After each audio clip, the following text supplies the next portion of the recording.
Žijeme v zlomovom období a nečakajú nás ľahké časy. Práve preto dnes potrebujeme čin, odvahu, postaviť sa za svoje právo slušne žiť.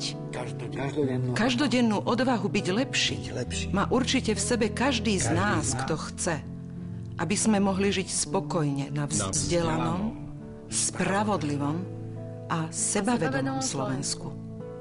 Ako prezidentka chcem využiť všetky možnosti, ako obhajovať záujmy občanov, ako byť aktívna doma, ale aj v zahraničí.